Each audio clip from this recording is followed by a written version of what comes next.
Welcome, everyone, and thank you for folks who are already starting to change their name to the naming conventions on Zoom. We really appreciate it. We're going to give it a couple minutes for folks to trickle into the room, and then we'll get started, but good to see everybody.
Welcome, everyone. I see you're about around 23, 24 folks.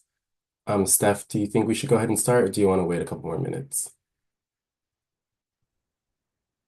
Hi everyone, this is Stephanie. I do think maybe we can get started on our general housekeeping, and I'm just hoping that we'll probably see a lot more folks kind of trickle in the next few minutes. All right, that sounds good. Well, good evening, everyone, and welcome to your 59th CSC meeting. Thank you so much for your ongoing presence, input, and collaboration in the implementation of the AB617 process. We really value your commitment to supporting this process to develop plans to combat air inequalities, and we really appreciate it. My name is Jared Zachary, and I'm joined by my colleagues Amy Ramos and Vanessa Gomez today, and we are delighted to be facilitating this evening's meeting. In terms of how we'll spend our time together, this month's agenda is really designed to continue the conversation around the CERP passenger vehicle replacement measure, as well as sharing updates on air monitoring data collection. Now, before we get started with that, we'll walk through some of our meeting logistics. Though this is familiar to many of you, it's always helpful to have a refresher and stay grounded in today's meeting. So again, welcome. Before we get started, please mute yourself and make sure your full name and organizations are showing as your screen name. To change your screen name, you can click the three dots that are to the right of your picture and click Rename. For CSC members, can you use the naming convention of CSC dash first name and last name? And if you are a resident, you can do R dash first name and last name. All other participants can do first name, last name, and your affiliation, such as AD or CARB, P for general public, or if you are with another organization, write out your organization's name. You may notice that the meeting host may update your screen name during this time. This just helps us with attendance tracking, and especially for folks that are in the stipend program. Next slide. If you would like to link your phone for audio to video, you can click the caret next to the unmute button and click switch to phone audio. You then would select either the phone call button or the call me. Note, anyone who is using interpretation or the Spanish channel should not link their account. Next slide. Thank you. And then again, just another reminder to update your screen name with the following conventions. The CSC and resident is in green, and all other organizations are in the blue. Again, this just helps us with attendance tracking, and if you need help at any time, feel free to message anyone from the Harder and Company facilitation team, and we can manually rename you. Next slide. Thank you. I want to do some reminders for virtual meeting etiquette. Please make sure to stay on mute unless you are speaking or planning to speak. If you're joining us by phone, you can use *6. Please raise your blue Zoom hand to ask a question during a presentation or a Q&A. And if you're joining by phone, you can do *9. Residents in the stipend program should stay for at least 75% of the meeting to be eligible for a stipend. And so for a 2-hour meeting, that is around 90 minutes. And please state your name before sharing a comment to allow for a smooth interpretation of our conversation. Next slide. Thank you. And then again, our goal is always to have a productive discussion and really make sure that we're prioritizing respectful dialogue. And so we want to pay attention to some of our ground agreements. To help achieve the meeting's goals, we want to focus on solutions and have a productive dialogue. We really want to make sure that everyone has the chance to participate. So remember to step up and step back. We really want to prioritize being civil and respectful. And so it's okay to disagree, but please be respectful, empathetic, and civil. We want to make sure we're staying on point and on time. And so please keep comments brief and to the point, and this will allow enough time for everyone to participate. Again, we want to attack the problem and not the person. You can respectfully challenge ideas or outcomes, but we never want to attack the person. We want to make sure we're honoring every person's humanity and dignity. And then lastly, we want to make sure we're seeking common ground. Building consensus and finding shared values will help achieve the best results, as well as like many of us are here for the same reason, for cleaner air in Stockton, so we really appreciate it. So to adhere to these group agreements, you might see the facilitation team stepping up or stepping in at times just to ensure the conversation is following these agreements. And as well, always, if there's any agreements that you think should be added, feel free to let us know, message us, or at an agenda setting meeting. And so today, this will be our agenda for today. We're currently in welcome and introductions. We will then review the action items tracker. The bulk of our meeting will be building consensus around the passenger vehicle replacement measure.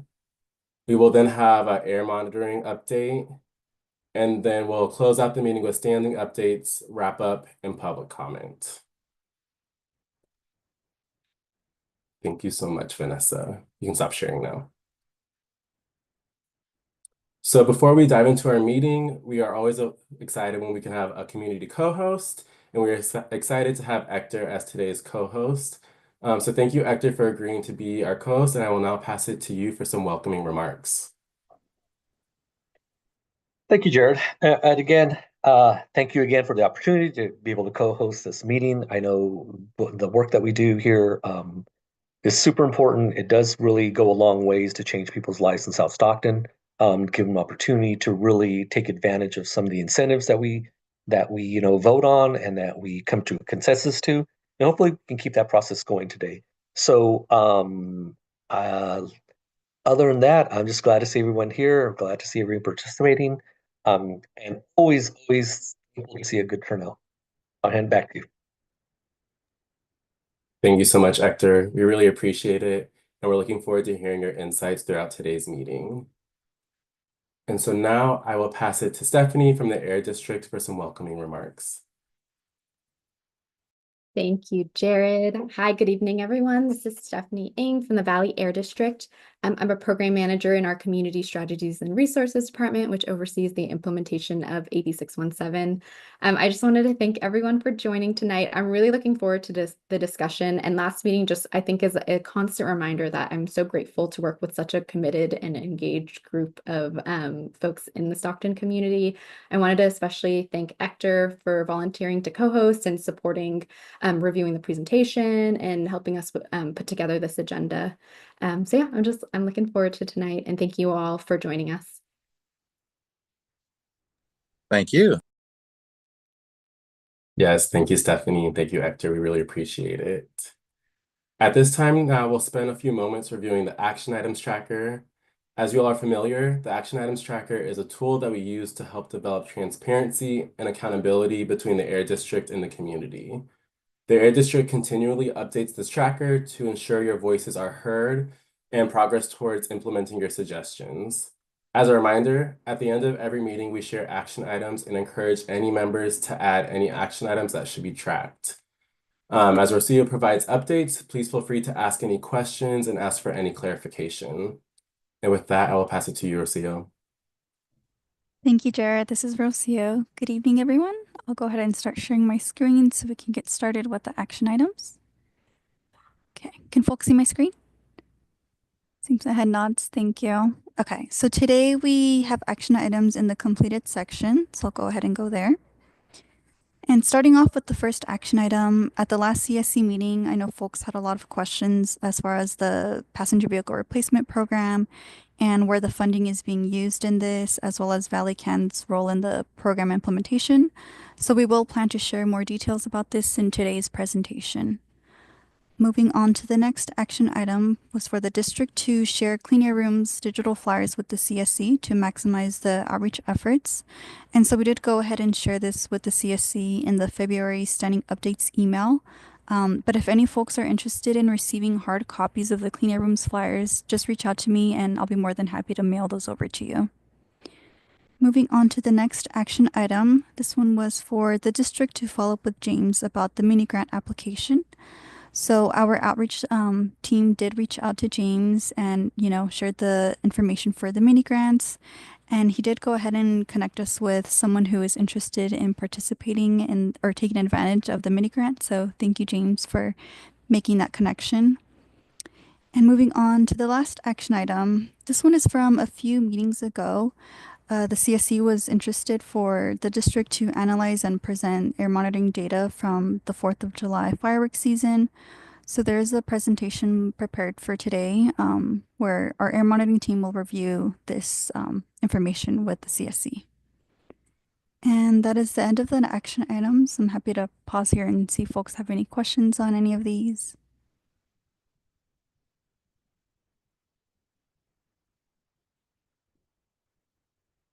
Don't see any hands raised. But yeah, if anyone thinks of any questions later on during today's meeting, just feel free to drop them in the chat or reach out to me.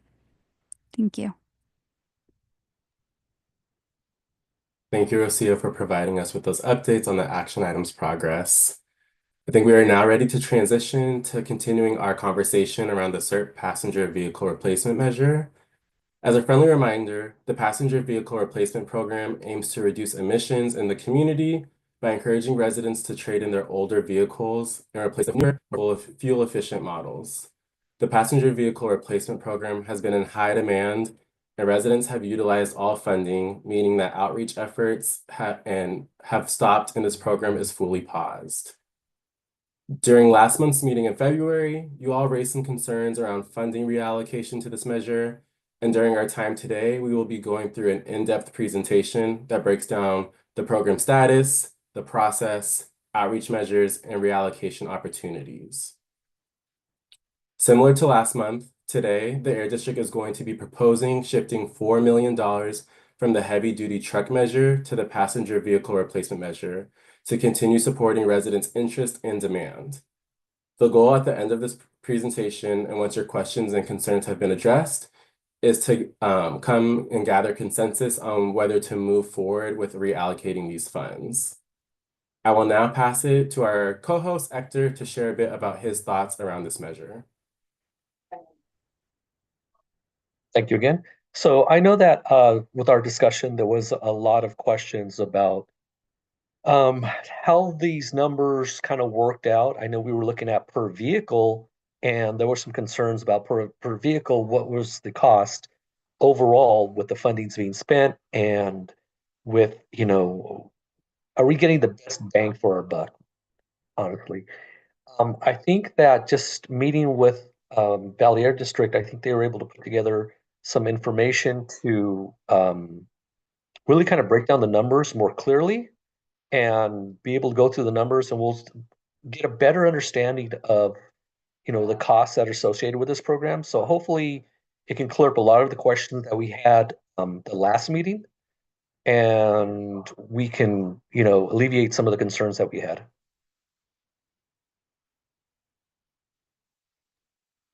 Thank you, Hector. I really appreciate it. And Mary Elizabeth, making note of your comment in the chat, and I think we'll have time to discuss that a little bit later. So thank you so much.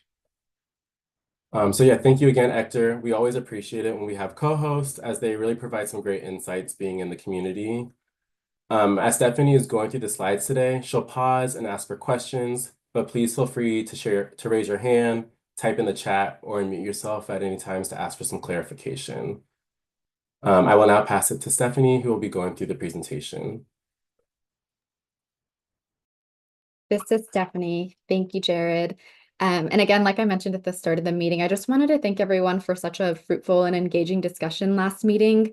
I think there were, like Hector mentioned, a lot of great questions. And so really this presentation that I'm going to plan to present, it will be a little bit of kind of the overview and background from the last meeting, but really aims to answer, I think, really all the questions that you all brought up. I'm totally open to taking new questions as well. I think just for transparency's sake, I do want to introduce a few folks on our team. There's, a few faces here.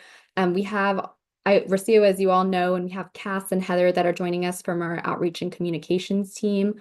I also did want to introduce, they're familiar faces, but we have Catherine, Carrie, and Brian that are part of our grants team here to answer any questions that you may have on our replacement discussion.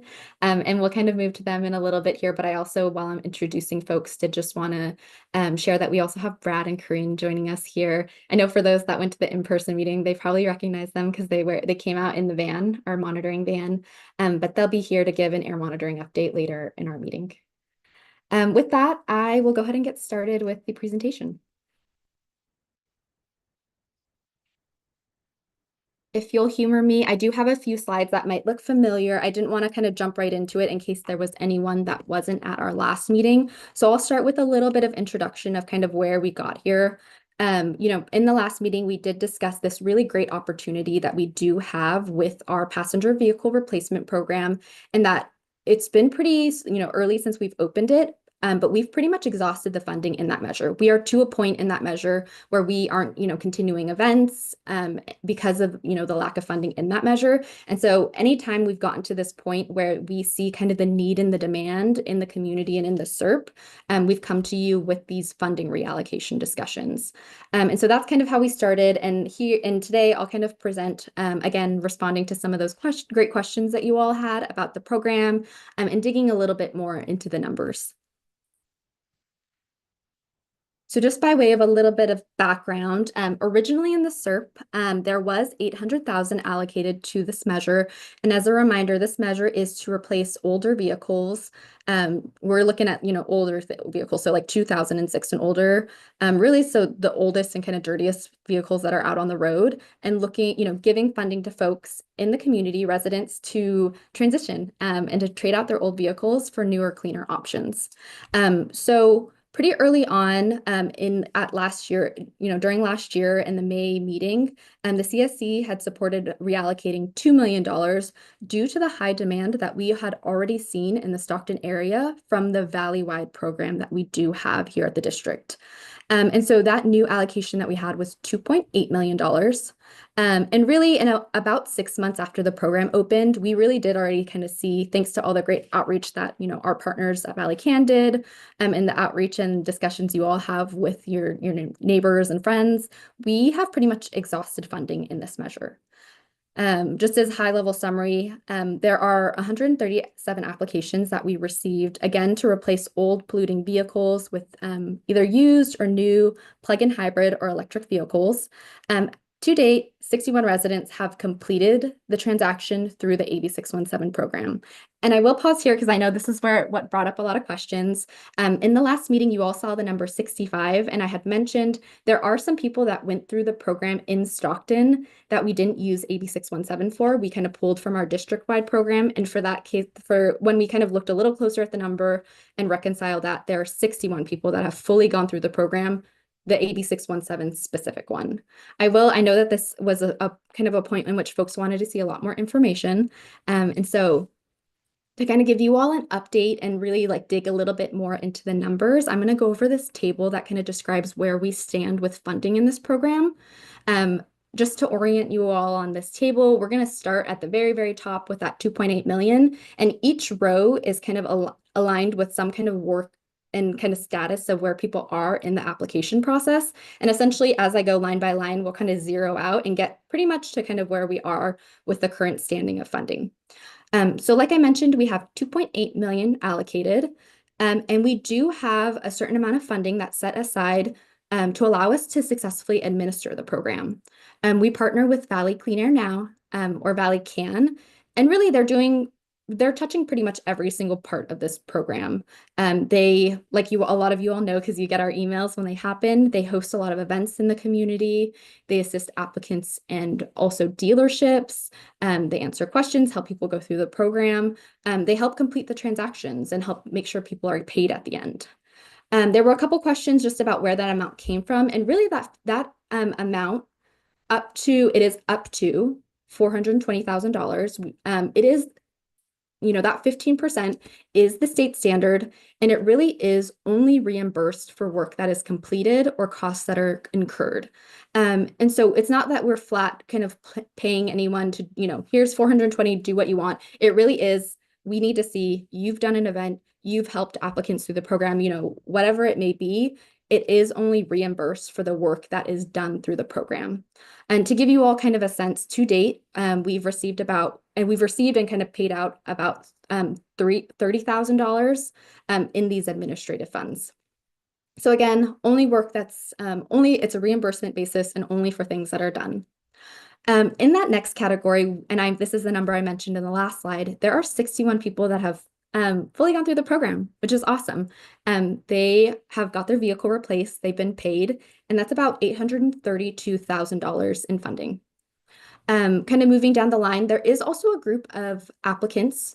They are interested in the program, they've gone through the application process, and they've been approved by the district and Valley Can to be able to go out. So what that means is they can go out, they can shop, and then they can, shop and then pick the vehicle that they want to replace. And so that's about $620,000 that we have. There is kind of also something that we'll call projects in the pipeline. And what that means is this is not just a process that takes like a day. It does take some time for us to kind of sit with the applicant, answer questions, get the application in, and then process that application. So there are 45 people currently that are they're projects that are in the pipeline in which either our Valley Can or our district team or Valley Can are currently reviewing. And for those projects, we hold $20,000 per project so that they have the option to go for them, whatever vehicle they want. The 20,000, allows them to go all the way up to the highest funding amount that we can return back, which is that new battery electric vehicle. So again, we have about 45 projects in that category with about $900,000. So starting from 2.8 million and kind of subtracting all of those rows and kind of the work that's being done on the administration, kind of the holds that we have for different stages of the process. Once all that is said and done, we have about $27,000, which, as you all might understand, that is potentially enough for maybe one vehicle, one in something. So at that point, that really to make sure that we are not overspending or spending too much money into what we have in the SERP. Right now, we've kind of paused the funding. We've paused the outreach that we're doing. Valley Can isn't hosting workshops. So we've gotten to a really good point in which we've kind of are approaching, the CSC about this demand that we're seeing and the opportunity to potentially support additional projects in the community because we do see that need. With that, I am gonna also really quickly, what I think this kind of is a similar thing that I just discussed, but I think what helps put those numbers into perspective is kind of just talking through what the process is like for an applicant. And so I'll just quickly go over this and correlate this back to the numbers that we saw on the last slide. The first stage is obviously a participant does need to apply to the program. After that, Valley Can reviews the applications and submits those projects to the district for review and approval. So currently, like you saw on that table, the previous table I just showed, there are 45 projects in this category. Next, a participant, once it's all reviewed, a participant will receive an approval letter, and that means that they can shop. So they'll work with the dealership to submit paperwork to Valley Can, and we have about 31 applicants that are in that stage. After that, Valley Can will submit paperwork to the district again for review and approval, and a check is issued for that amount that they're eligible for to Valley Can. And finally, once all is said and done, the applicant does surrender their old vehicle, receives their replacement vehicle, and then gets that check and that amount reimbursed to them. And we have 61 people that are out, have received their funding, are out there driving newer, cleaner cars. And so hopefully that puts that table into a little bit of perspective of where, different applicants are it's not, it is a process that does take a lot of work. And as you can see from here, really through this application process, it has multiple stages and ValleyCan is really assisting with every single one of them.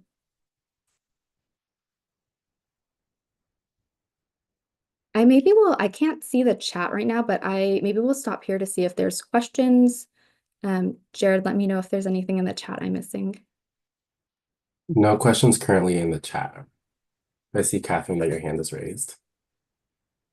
Hi, yeah, thank you for this background information, and hi, everybody. It's been a while since I've been on a meeting. This is Catherine with Central Valley Air Quality Coalition, so appreciate the background. The question that I have right now, well, actually, I think two questions. One is, are all applicants within the AB617 boundary, or is it just Stockton overall?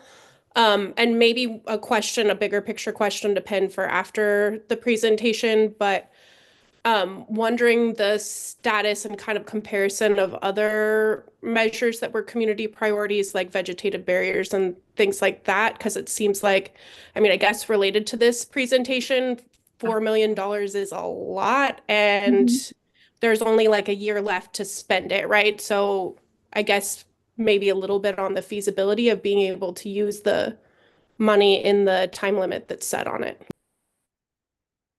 Thank you, Dr. Catherine. Those are both great questions. To your second question, I have a few slides that I think might address your question. So I hope I can respond to them. And if I don't, feel free to ask it again. But I do have a couple slides related to that. The first question is for this funding that I'm discussing. It is only residents that are residing in our AB617 boundary. That's pretty much the same for all of the funding that we have in the SERP. It is allocated and dedicated to our Southwest Stockton boundary for the AB617 program. Now, hopefully not to confuse the issue, we do have a district-wide program that I kind of referred to earlier. That is for a lower incentive amount, and that's something that currently doesn't have funding. But yeah, the projects that we're talking about right now are only in the boundary.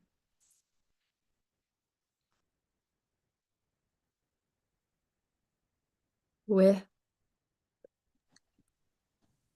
that, I will keep moving. And I have a few more slides to maybe discuss what Catherine was getting at. But I will continue moving us along. So the next slide, I know that this was something, I kind of built it out a little because I think there was a lot of questions and interest in the CSC to hear more about what ValleyCan is doing for the program. And really, like I mentioned in the last slide, ValleyCan supports really all the stages of program implementation. A big part of this is outreach. So they do a ton of outreach through, traditional sources like social media, your typical like Facebook, X, Instagram, Nextdoor, radio ads, digital ads. They also coordinate really closely with local community organizations, churches, dealerships.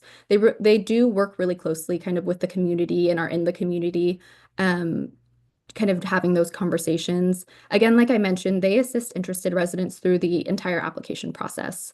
They coordinate transactions to ensure our applicants get paid. And then I know a lot of folks know because they've been also personally to the events, but they host monthly workshops to help answer any questions. They sit down with people at a restaurant. I think a lot of times in Stockton, it's at Mountain Mike's, but they literally sit down and they will walk people through the application and help them complete it. There have been 7 since we've opened the program in the boundary, and we have essentially paused them right now due to kind of not having, there's not enough funding to continue to accept the number of people that we see at these events. And just to kind of also maybe hit home at some of the kind of work that we're seeing, and really I think speaks to maybe how the vehicle replacement program is looking in the AB617 community in Stockton. We ran some numbers of kind of like when the program opened, the AB617 specific one that we have. And really since this program has opened in our Stockton boundary, and since it launched in about July of 2024, we have seen vehicle replacements increase 4-fold, so 4 times. And really what I think that's getting at is what can confidently say that this funding reallocation discussion that we're having really only about 6 months after the program opened is really due to the dedicated kind of funding and the dedicated resources and the work that ValleyCan is doing in the community. Really, aside from our 617 communities that have this program, no other community gets monthly workshops and this kind of intense work that we get with our, the group that we're working with through Valley Can. And really kind of since the program opened, we've, Stockton, I think, has always been a historically like good participant in this passenger vehicle replace program. But since 617, since this dedicated funding opened, we've seen that those vehicle replacements increase 4 times. I think maybe getting at some of, I see a question. Go ahead, Margot. Hi, this is Margot. Just a question. So are you saying that Valley Can does not contract with you for Fresno and Shafter and those places? Or do they not offer this program?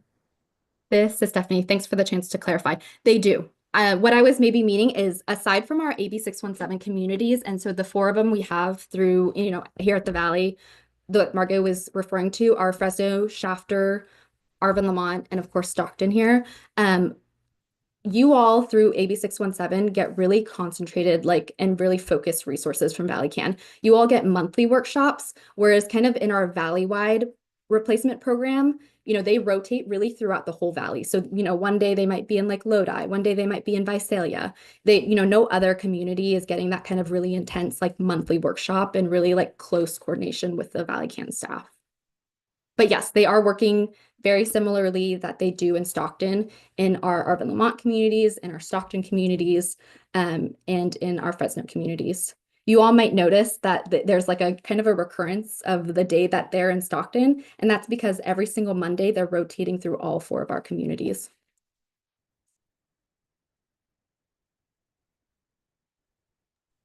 I just had a comment, if I might. Stephanie, this is Everett Johnson, and I just wanted to make a statement that I've been out 3 times to the events at Mountain Mike at Western Ranch area, and I think the 3rd time I went out, I took pictures of all times that I went out, and to see the workers and how they interact with the people and how it flowed from the beginning to sometime to the end. And that 3rd time that I went out, to let you know that I have no dog in this hunt. We applied for one of the for the incentive, and I think I was over $5,000 or $6,000 over, so I could not I could not get the project. But I'm to let you know, it is a very good project. And it is something that is needed in this area. I think that's why the reason why that it's the participation is so heavy from the time that they come to the time that they leave. They're there, and the workers are doing a great job. And because I like to monitor stuff. I don't just like talk about stuff. I like to see what's really going on, see what's happening. And I've seen everything. So my question, one of the questions that I want to have is that now after my situation didn't go through, now do they still get paid? Because they had to do all the work. They fill out the paperwork, they did all the other stuff and everything, but mine didn't go through. Now, how does that work for them, as far as them receiving, having to take the time for what I had to do with in order to get the job to either a yes or no in the application? Thanks, Everett, for sharing your experience going. I know you sent me a few pictures from one of the event you went to, and I always appreciate that and love to hear that CSC members are out kind of using these services. To answer your question, they do get paid kind of for the services that are rendered. So even, you weren't the only one, Everett. Not everyone that applies for the program will fully go through. Some people might decide like, a vehicle isn't right for me at this time. I looked at the numbers, I kind of, did the math with my family and it doesn't make sense. So there's some people that decide that they don't want to go through the program, but Valley Can is still doing the work to sit with folks to answer the questions, and especially at those workshops. So that's still something that they would get paid for. But yeah, I hope that answers your question, Everett. And that's all I wanted. That was it. It was. I think it's a very good program, and I don't think we need to dismiss the truck program, but we need to use the money that is needed and while we can before it's gone and before they take it away. That's all I have to say. Thanks, Everett. I saw, this is Jared speaking. I saw a question from Hector in the comments, asking for some clarification. So Hector asks, so 7 workshops from Valley Can in less than a year. And Brian clarified that that is correct.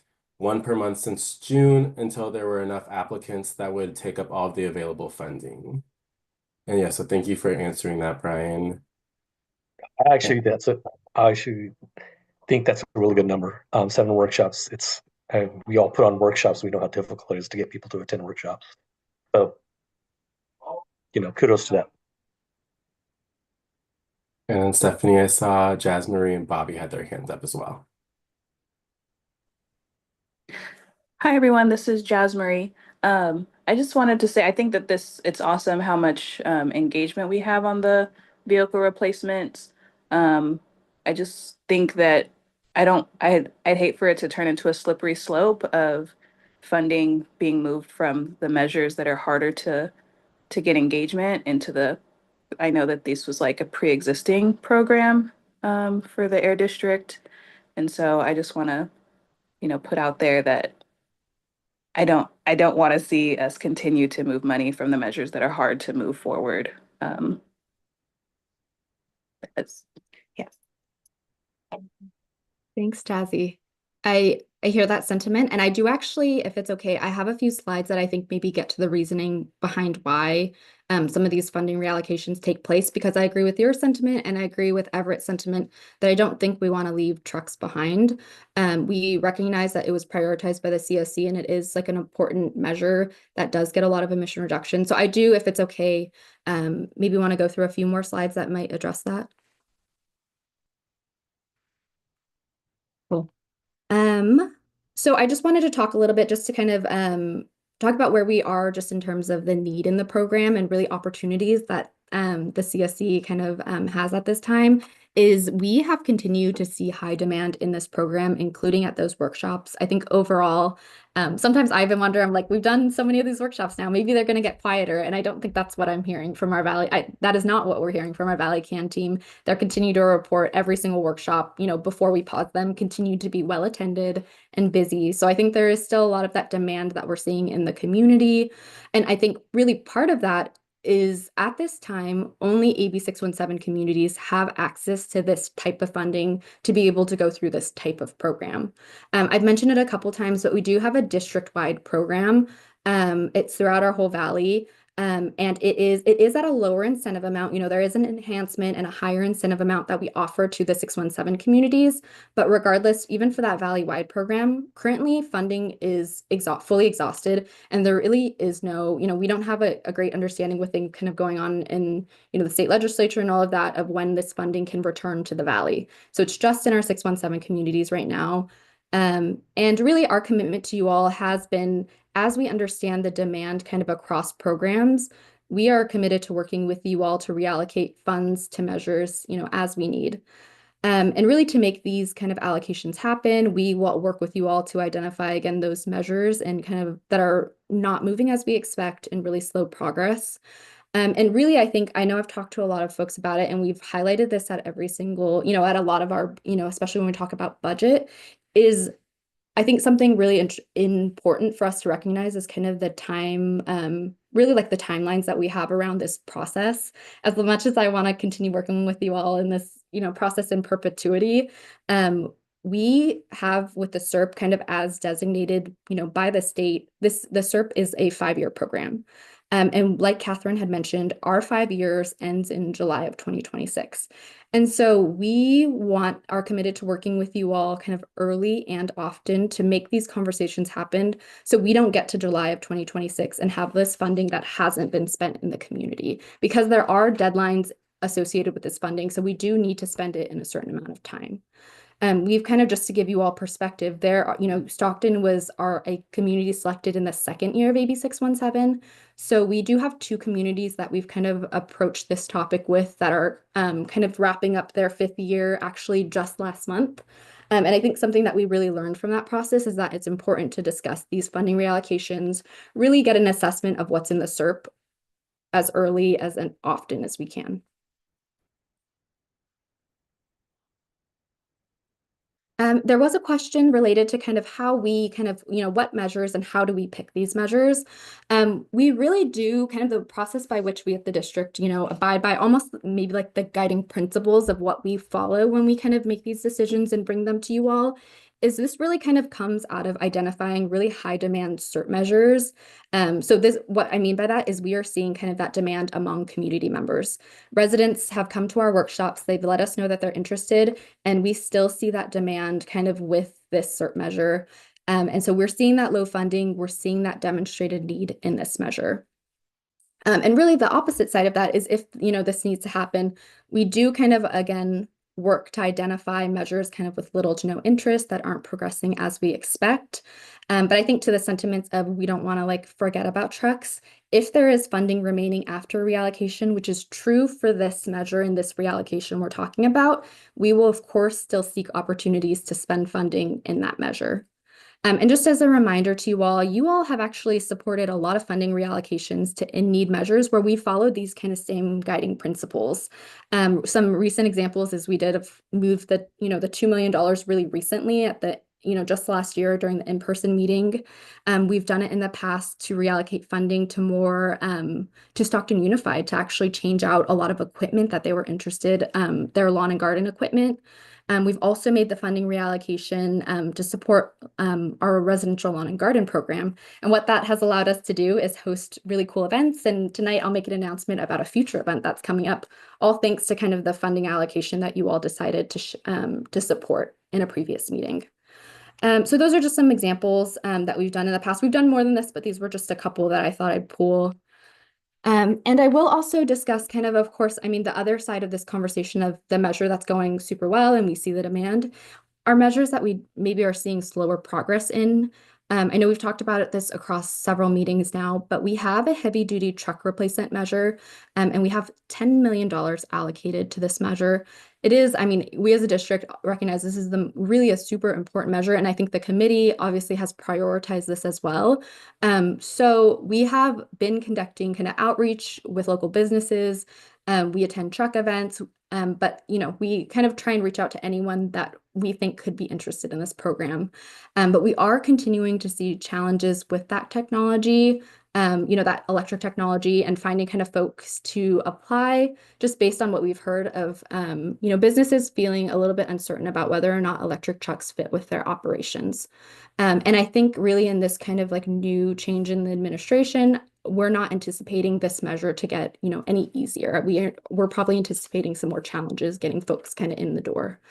So at this time, we are, while we're still going to kind of seek opportunities, obviously with that measure, we are recommending beginning to reallocate some of those funds to support, again, like I mentioned, a really in-need priority measure. This was a question in the last meeting too, to kind of understand a little bit more about kind of the emission reductions impact. And so what this graphic is showing is what the funding reallocation amount that we're discussing is $4 million today. And so it's kind of a comparison of what $4 million can get us in terms of emission reductions in the truck measure versus the passenger vehicle replacement measure. And there really is no arguing.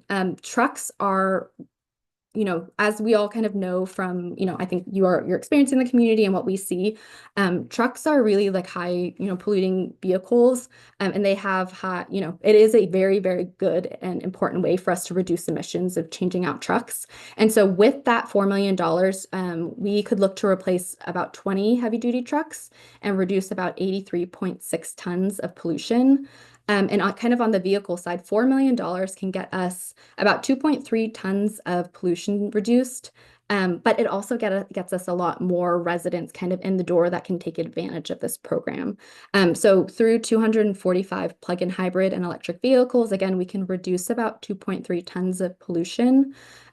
Which I know, looking at this, I think, like I mentioned, I think there's no arguing that trucks are a really important and really useful tool in reducing emissions in the community.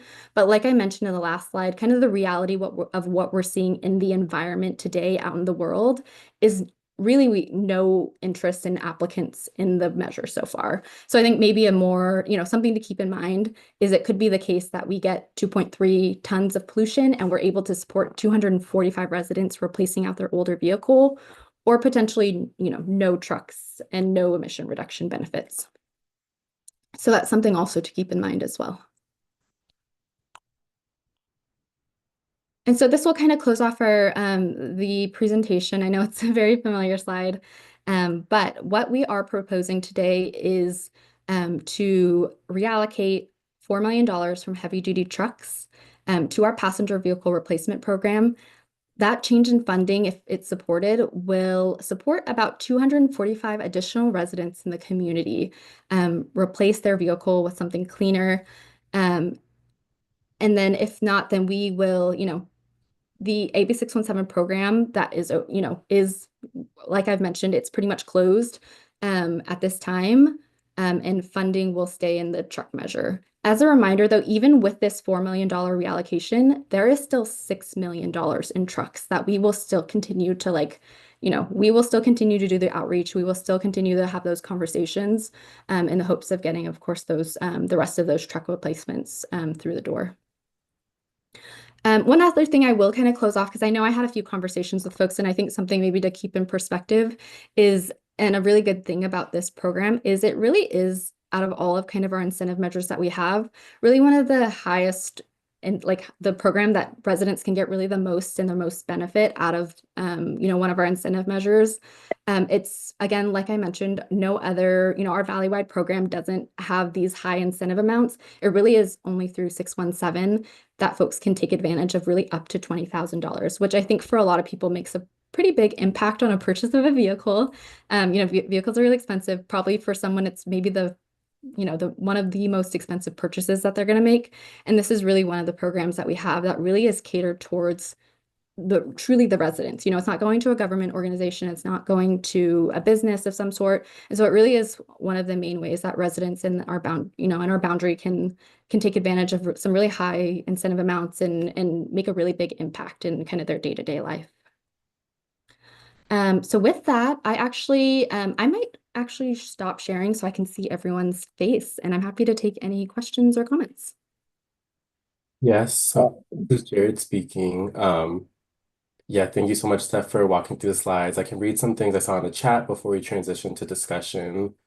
Hector said, I think if the CSC is supposed to be community driven, I think the community is telling us that they want to keep the vehicle replacement funded. Mary Elizabeth asked about when we are going to get some vegetative barriers. And Nate also said, except for local truck transfer and door-to-door deliveries, there's currently no economic viability or justification for heavy-duty truck service and manufacturing for truck fleets. Not until new and much better batteries and charging technologies for heavy equipment becomes available and viable, best to transfer this money. And so before maybe transferring to discussion, I just wanted to remind folks, thank you so much for going through the slides. We're really seeking to understand any initial reactions, questions, and make sure that folks feel like they have enough information. And so I will say, Dr. Farrell, I think I might have cut you off, my apologies, but saw your hand raised for a question, and then, yeah, we can have a discussion. Yes, Derek. Dr. Farrell, I'm supporting this measure of moving the 4 million over to the vehicle. I have gone to Western Ranch and observed the work and the participating and sit there and seen the community people coming in, making application.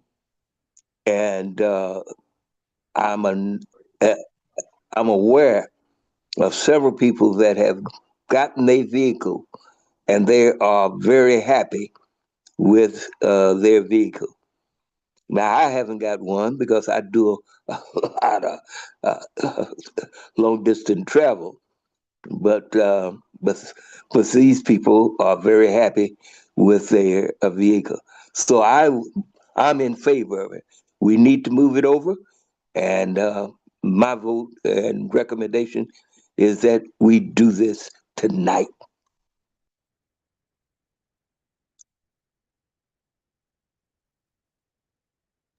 Thank you, Dr. Farrell.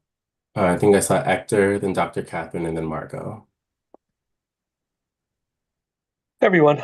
So, a few comments. I think when you initially, some of our concerns were some of the numbers presented, and I think the Valley Air District did a really good job now to kind of clarify it.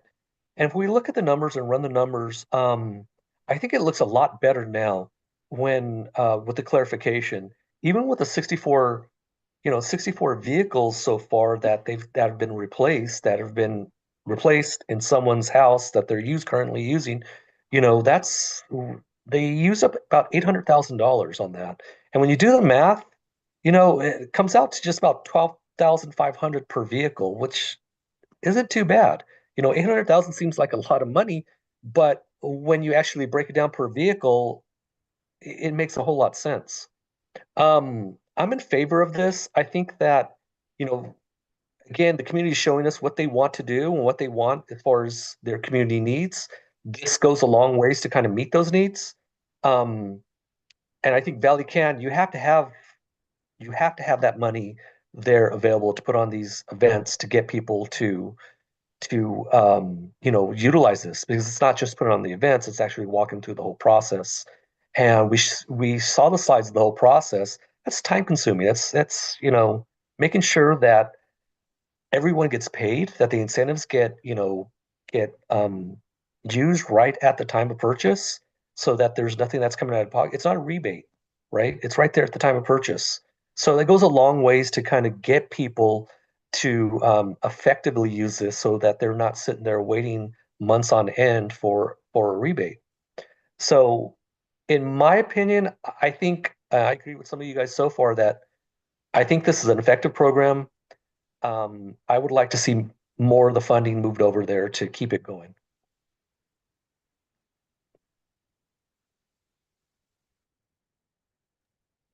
Good after Dr. Catherine.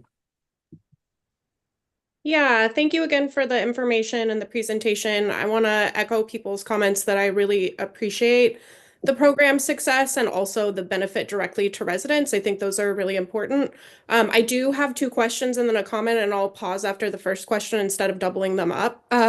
So one that people have already spoken to is part of the program's success and passenger vehicle replacement is that there is a Valley Can to hold workshops and promote that. When it comes to heavy duty diesel trucks, CARB also has an enforcement division, right? Like they're technically in charge of mobile sources. So since there's no Valley Can for heavy duty diesel trucks, what coordination has there been with the Air Resources Board to outreach to truck owners? For example, we've collaborated with them on enforcement events in South Stockton.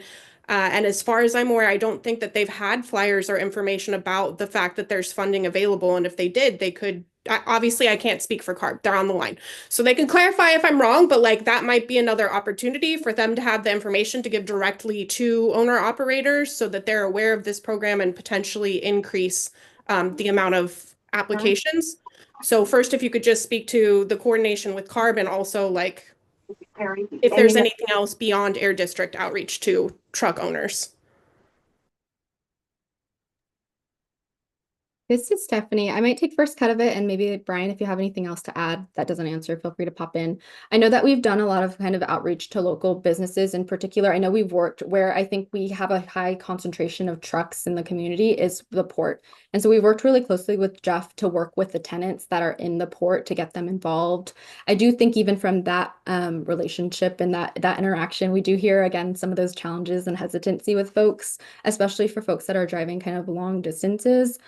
We also go to a lot of truck events. There are these things called ride and drives, I don't know exactly the name, truck stop like events, basically where I think anyone that is interested in kind of this involved in this world comes out to these events, and we are at every single one of them talking about our program.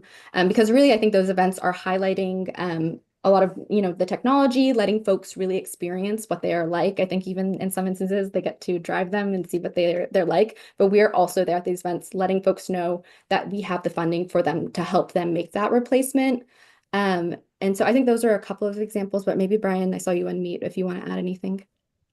Yeah, just to jump in there, Stephanie, I think you did a good job answering the question, but we've done quite a bit of outreach. I think in the truck space at this point, there's just a lot of uncertainty and kind of concern, I think, among end users about the viability of the technology. CARB has withdrawn their waiver request to the federal government for the Advanced Clean Fleets regulation. So there's not a regulatory requirement that's going to drive folks to replace existing trucks with zero emission technology. What we're hearing from folks is a little bit of a wait and see approach on some of this. The technology is getting out there, but even in the best of circumstances, it's a year to 2 years to potentially have a truck delivered if a fleet is willing to do that.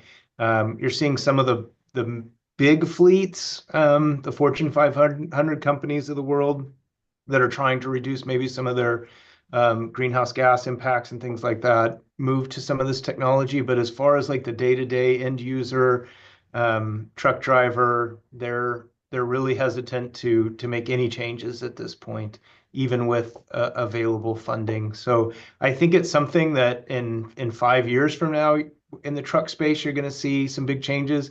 I don't think it's anything in the shorter term, 1 to 2 years, where there's going to be significant availability of these trucks and a little bit more willingness from end users to make a transition. Certainly, the infrastructure needs to be there as well, which is something that is lacking in a lot of places. And maybe to Dr. Catherine's point, though, you did ask about CARB enforcement. I don't work directly with that team, but I do think obviously our team can check in, and maybe Kyle, you can help connect us. I do feel certain that they're aware of our district, incentive programs that are out there, but I do think we can reconnect with that team to see, if they want flyers from us or to kind of pass out, we can certainly make that connection. Yeah, thank you, Brian and Stephanie. And I think, what you're speaking to, I definitely recognize this is a challenging measure, right? It is a hard thing to get people to switch over to electric trucks, and there is not a Valley Can that's doing promotional events. So I appreciate you all are doing as much outreach as you can. I do think there's potentially a role that CARB can play if they haven't been, since they do work directly on trucks. And also, if it's not already an option, I think especially for independent owner operators, if there's assistance for people to be able to fill out paperwork, right? Just thinking about ways that we can reduce the barriers, because just because it's hard doesn't mean that we shouldn't do it. And again, I get that there's like technology limitations and all those good things. So trying to think creatively and push on like what are some of the other things that we can do so that hopefully we do mobilize some of this money. And also to the point that you were speaking to, Brian, it gets to my second question about there also has to be charging infrastructure. So the other piece that I feel like I'm kind of missing is like how much money have we put towards heavy duty vehicle or charging infrastructure? Do we have any funding for trucks to replace transportation refrigeration units? I understand those produce a lot of pollution, or like, are there other places that would get at heavy duty diesel pollution specifically? Because it is a big impact in the community and because diesel soot is toxic. So yes, vehicle replacement is great. It benefits low income households. But again, if we're trying to get at like some of the worst sources of pollution, are there still more things that we can do on trucks? And I don't want to dominate the conversation, so happy to make space for you all to answer those questions. I'll just close by saying for me at this point, with a little over a year left, I think $4 million is too much.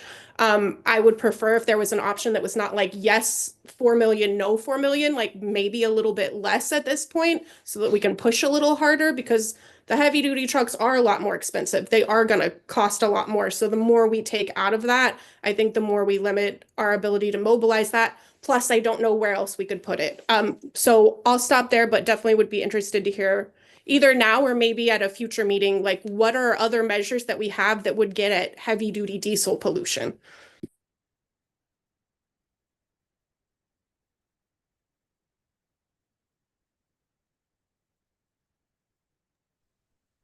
Yes, thank you, Dr. Catherine. Margot, I saw that you had your hand up, and so I want to get to as many questions as possible. Yeah, I really appreciate Catherine's comments, and I appreciate Hector's comments too, in terms of serving the community. But heavy duty trucks are horrific, and every now and then I've been talking, and I'm going to take a little bit of time here because I've been talking about the threat to our community. We have the worst air quality, but we keep bringing in more and more and more and more heavy duty trucks. The cities are hungry for the warehouses that are going up. The county is hungry for it. They want that income.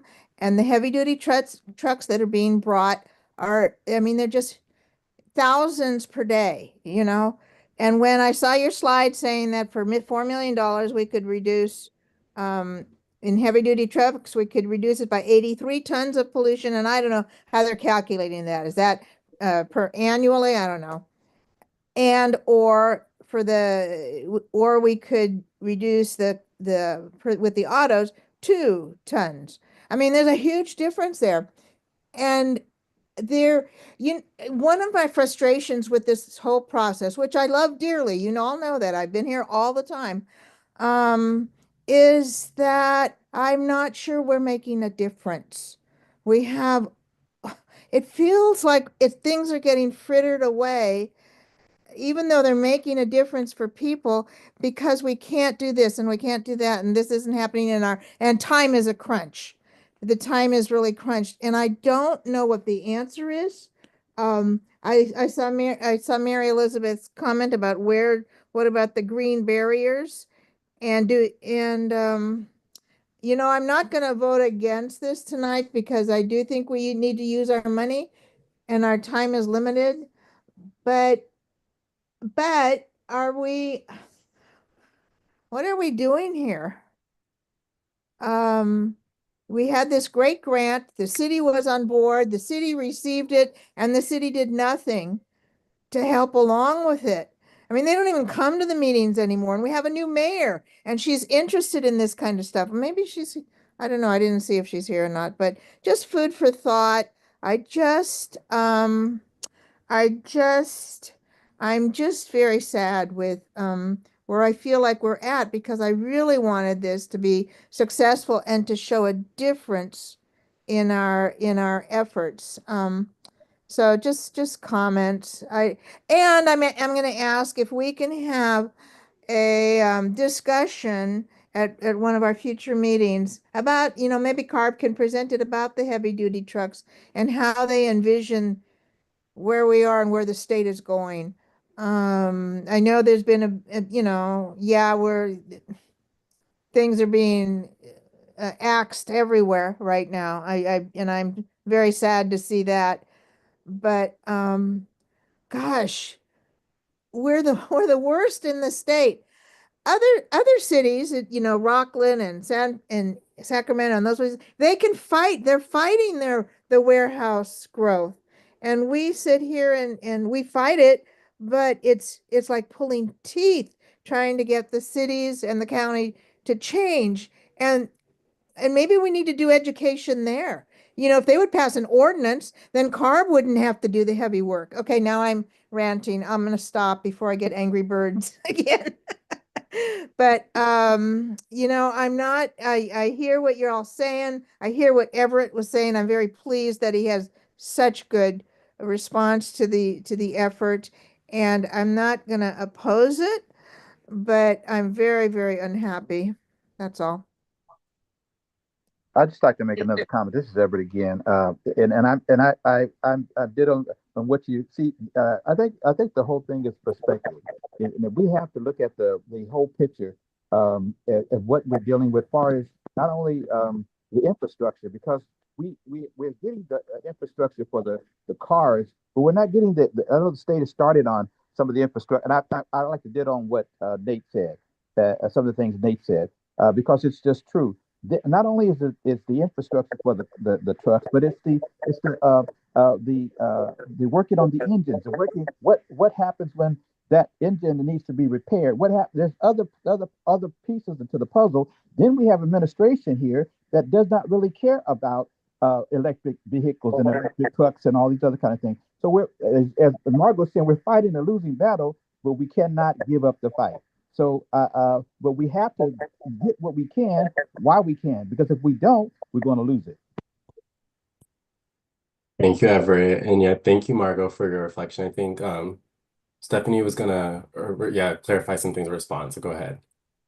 Yeah, I hope it's okay. Sorry, I see a few other folks that I definitely want to get to, but I maybe just wanted to share the sentiments that Everett exactly shared of I definitely, I hear Margot what you're saying, and I think you know, a lot of us obviously that are in this environmental world are feeling, I think, a little bit discouraged and kind of in, especially in this new administration. And I do think I'd love to like highlight, and I know, and it makes me sad to hear, Margot, that you're not feeling a lot of progress, because I do think I just want to highlight really a lot of the great work that you all are doing and a lot of the impacts that I think directly, like especially residents have felt. I know it might feel like slow progress meeting to meeting, but I just, you know, a few examples, like we have our clean air room program that opened up. We've replaced so many lawnmowers for, you know, residents in the Stockton community. We've switched out lawn equipment at so many Stockton unified schools. We're on our way to replace school buses. Catherine got to the point of infrastructure. We have in our SERP a heavy duty infrastructure project that is eventually, you know, getting installed to allow a local refuse company to make the transition to electric, you know, electric trucks. And so I just want to hopefully convey that there is a lot of progress that the committee is, you know, is contributing to, and that really the residents in the Stockton community, I hope are really like benefiting from. But I definitely, Margot, I hear you that it feels a little insurmountable kind of compared to a lot of other things that are happening. But I just want to share that I think especially in my position of kind of managing the program, talking to a lot of people that have, you know, benefited from our program, used our grant programs and resources.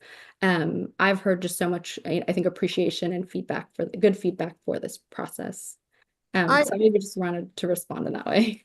I didn't mean to imply that it's not making a difference, because it really is.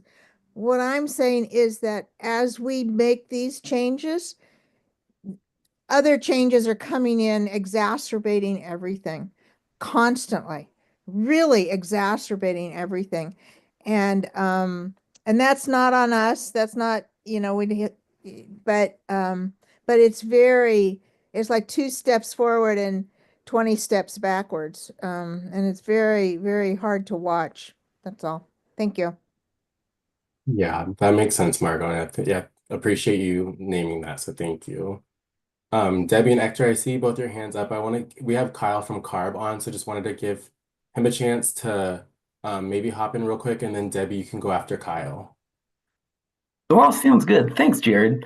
Oh boy, howdy, Margot and Everett. Y'all are tough acts to follow. But I suppose I wouldn't have any other way as a carb representative. Yeah, I just wanted to sort of chime in and say that at CARB there is a statewide compliance assistance and outreach group that does a lot of training events. A lot of them are more geared towards compliance assistance. It's right in the name.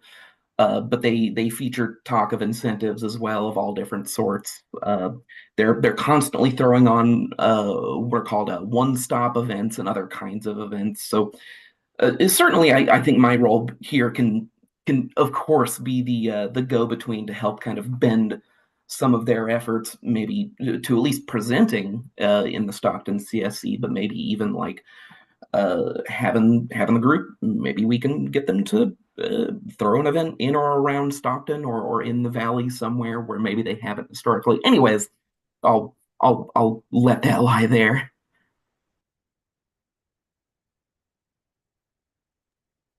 Thank you, Kyle. And yeah, I think we're noting that as an action item, so thank you. Again, we're at 6:08 and want to make sure that we yeah, get as much information as possible. So Debbie, I'll pass it to you. Okay. I just kind of taken some brief notes.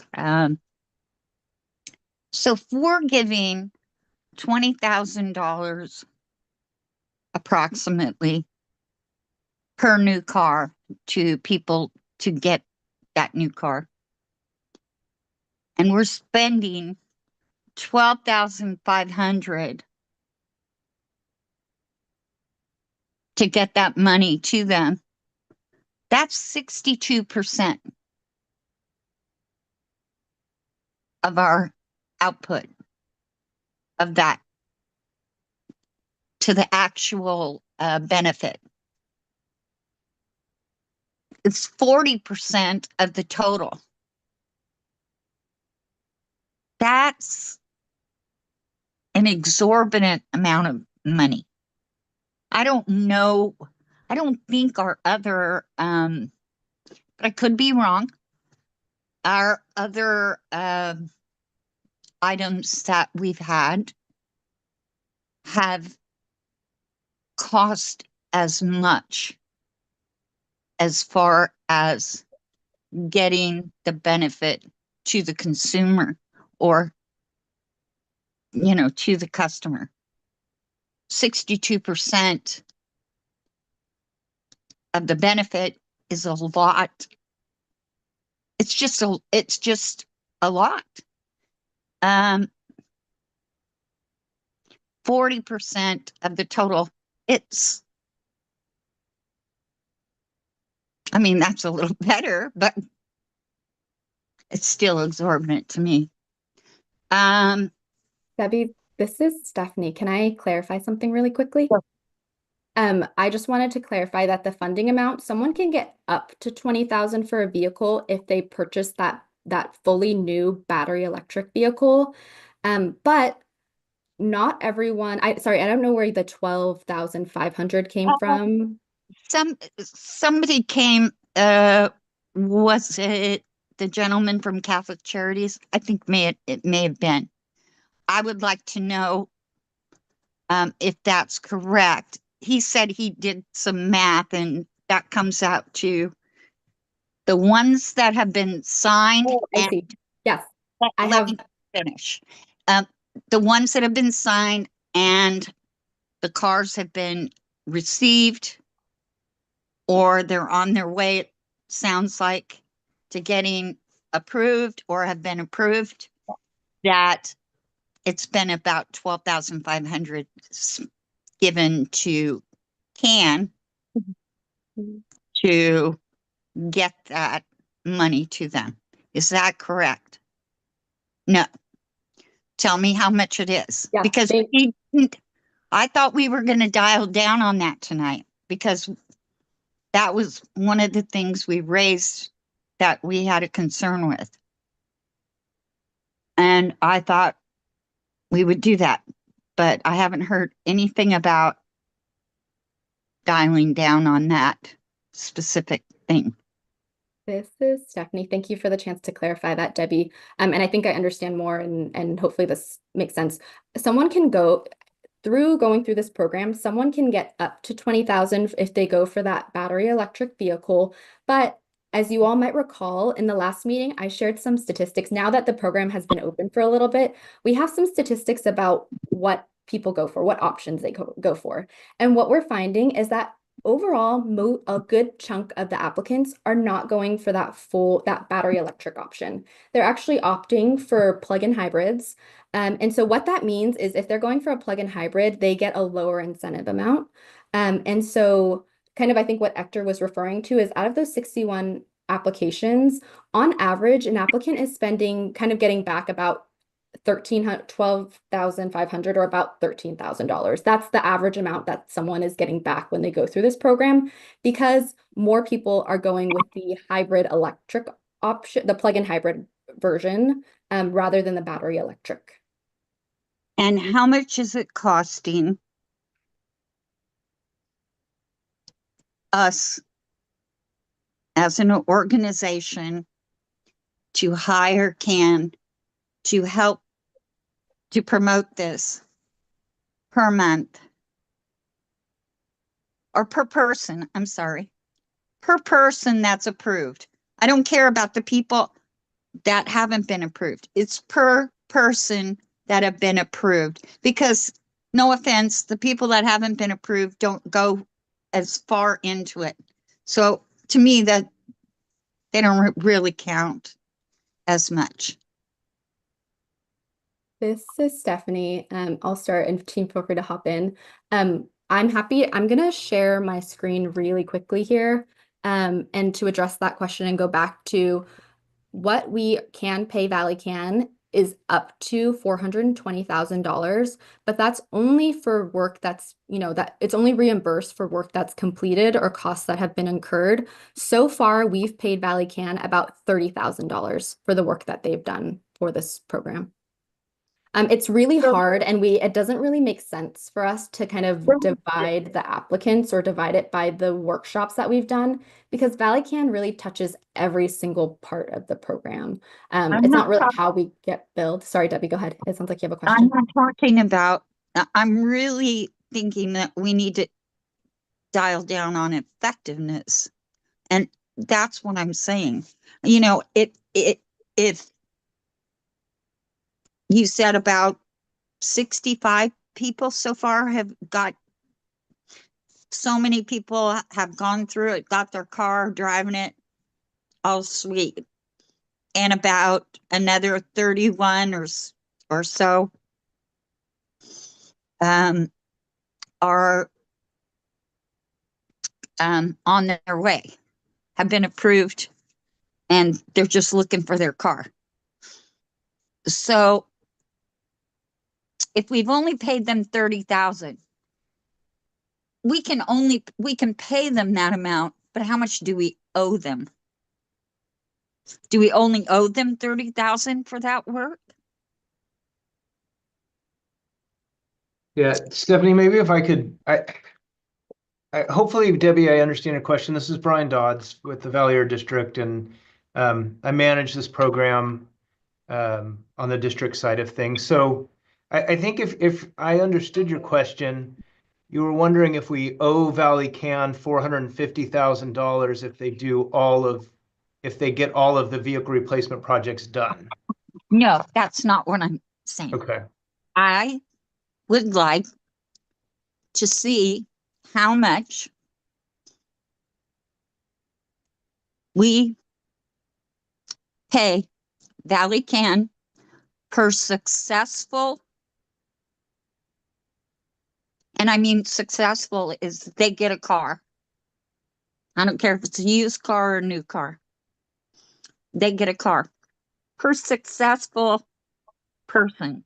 So if we paid them 100,000 and we've had 10 people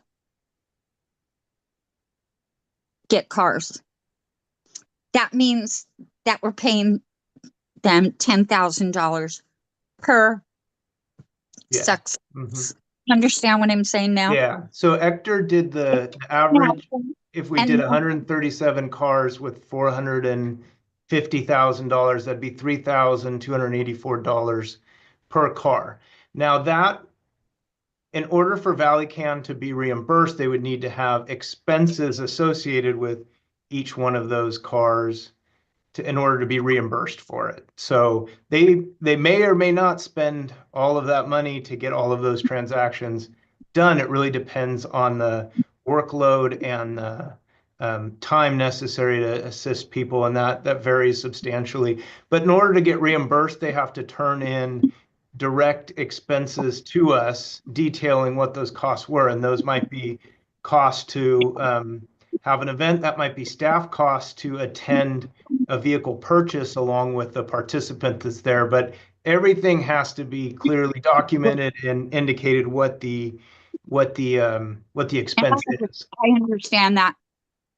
You know, I worked in business all my life, and that was part of that expenses. So there's 137 positive, meaning cars that will turn up out of this program. I think that was the average, Stephanie, that we were looking at based on maybe current trends. I don't want people that were turned down or didn't qualify for some reason. I mean cars that are actually going to turn out for this program.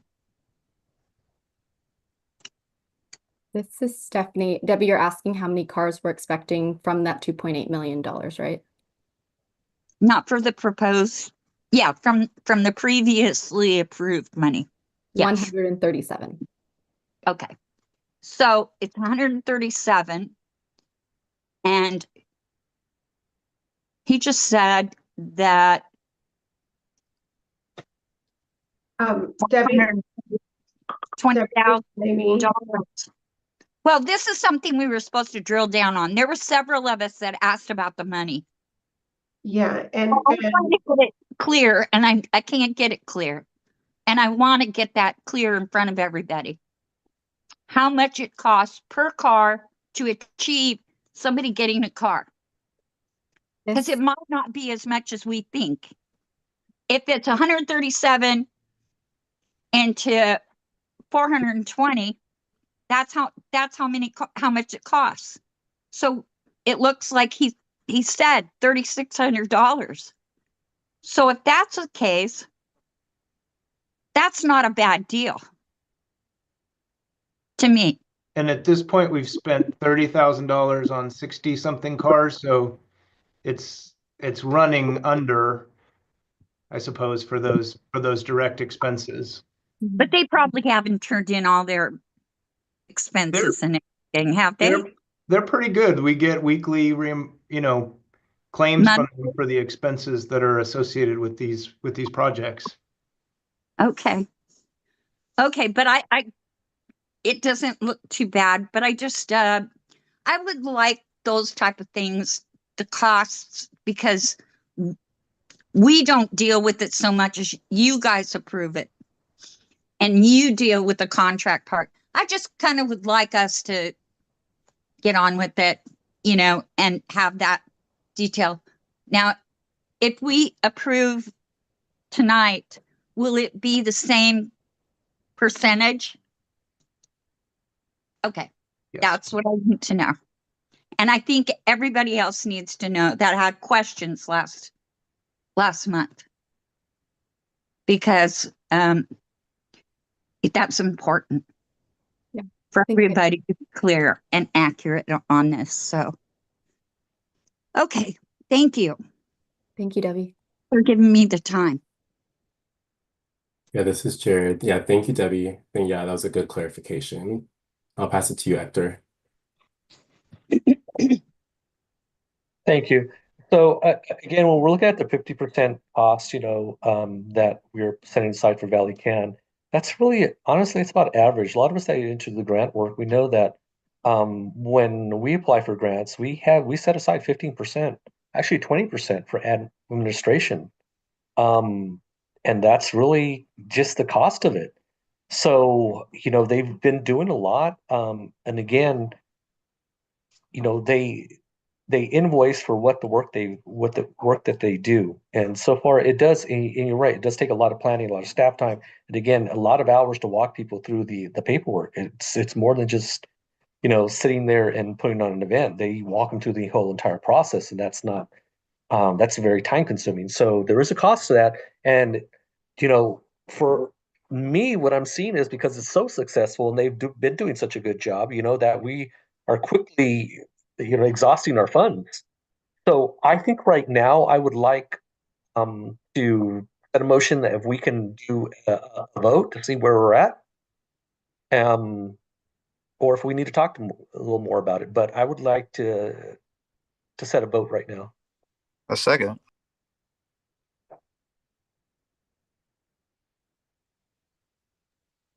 Yeah, so yeah, sounding like folks were able to ask questions and we might be ready to build consensus.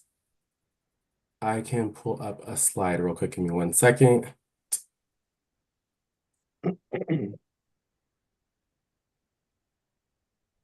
Yeah, so just wanted to ground us in our deliberation and consensus. All CSC members are eligible to participate in the consensus. No government officials are not eligible to cast a vote. However, they're encouraged to serve in an advisory role. Achieving the full consensus of the CSC might not always be possible. In the absence of a consensus, we would move to a vote. CSC members shall be present for voting. No absentee voting shall be permitted.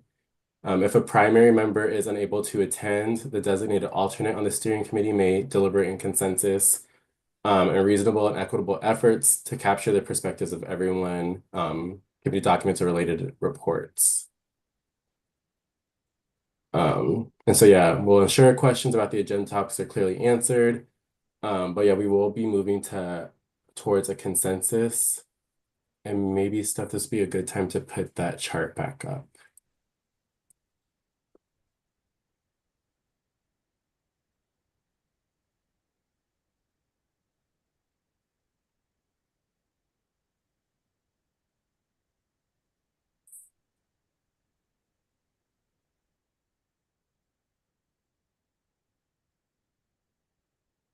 Thank you. Give me one.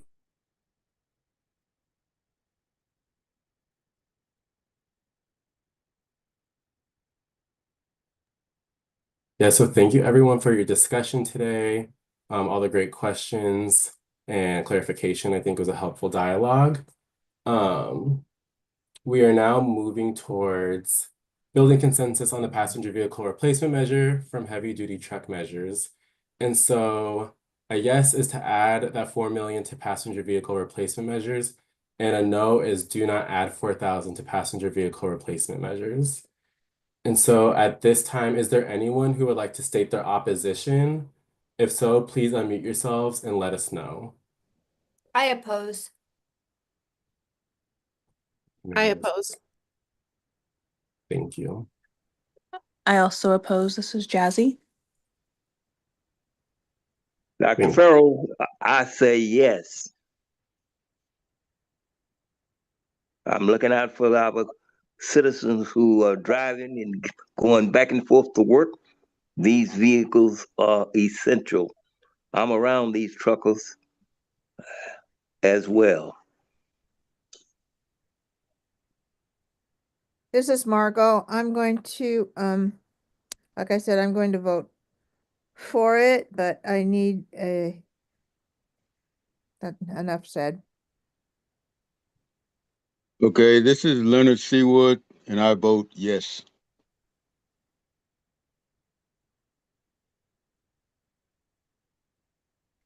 Verbally, I vote yes, every time.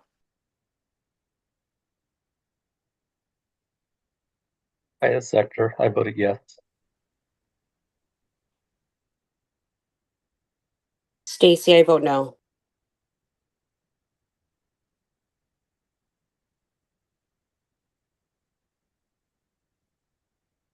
Good evening, everyone. This is Amy. Since we're hearing a handful of no's per charter, it would be appropriate to go into an official vote so we don't miss anyone.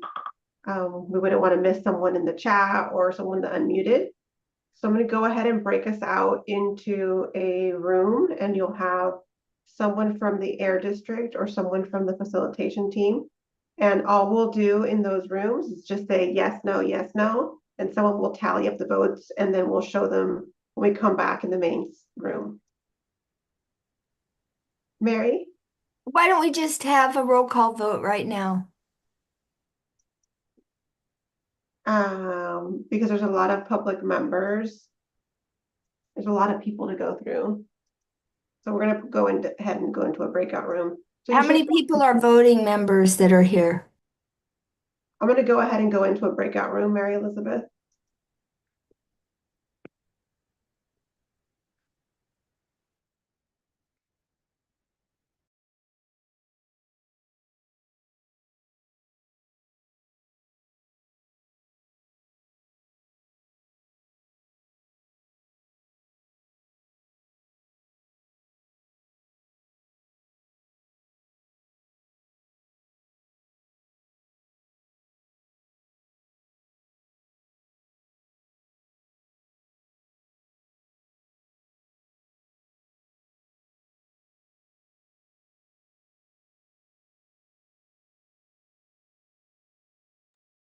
Cass, I'm going to put you into room 2.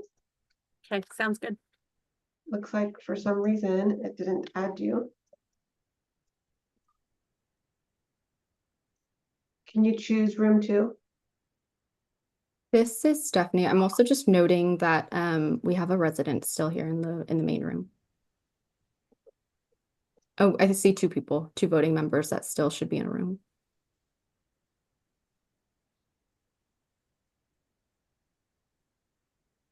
If people have voted, they might be coming back. Let me see. What did I miss?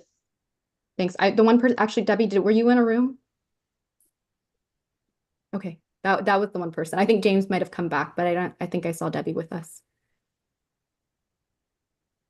Yeah, and I never got anything. Okay, hold on.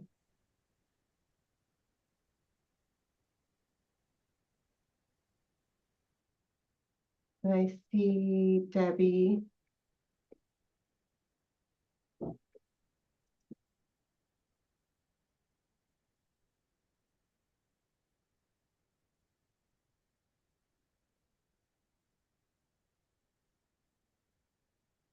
Any other residents in here right now? This is Amy.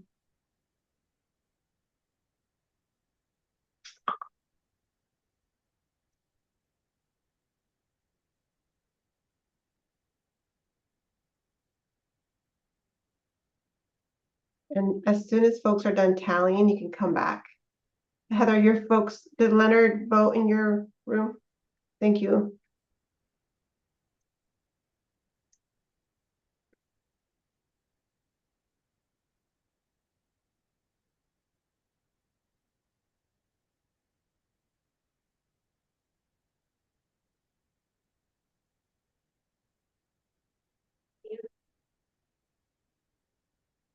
As soon as you are done with your vote, you can come back to the main room.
Thanks everyone for your patience as folks are voting. I see Rocio's back.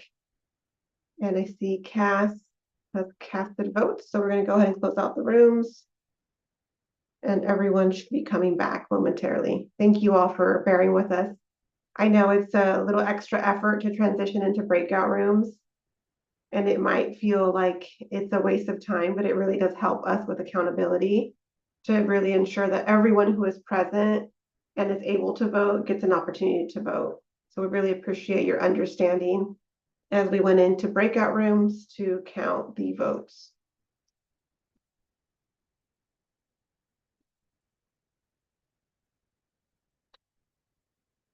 I will just get my screen ready, Jared, and we can display the total in a second.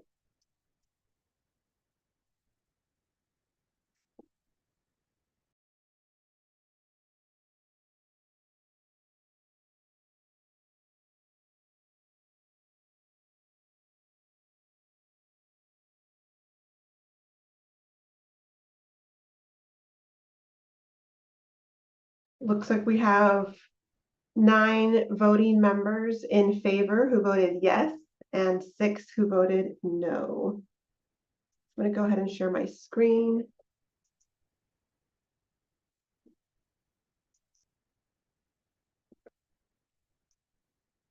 Oops. So in full transparency, what you can see here is the cast of members who were present today and submitted their vote as a yes or a no. And we have the tally of the present members. Of the present members, we have 9 who voted yes and 6 who voted no.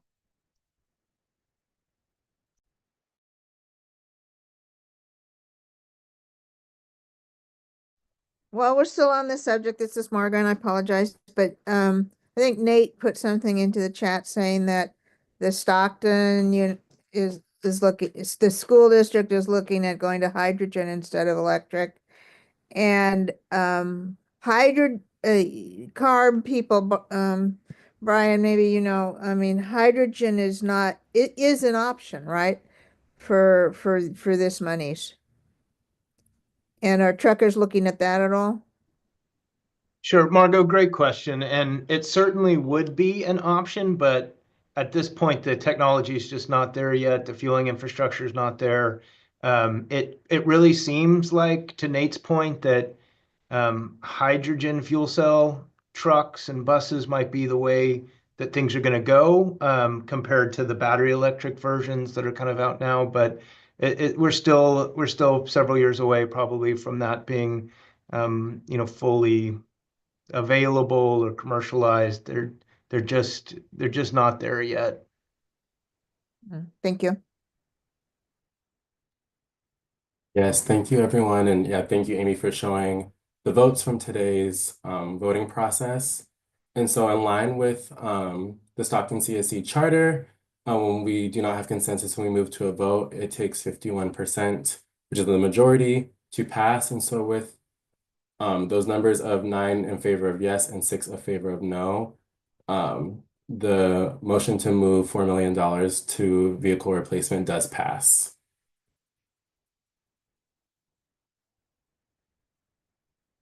And so thank you all very much. We know there's like a lot of discussion, and everyone really just cares about using the best funds to make sure it betters the community.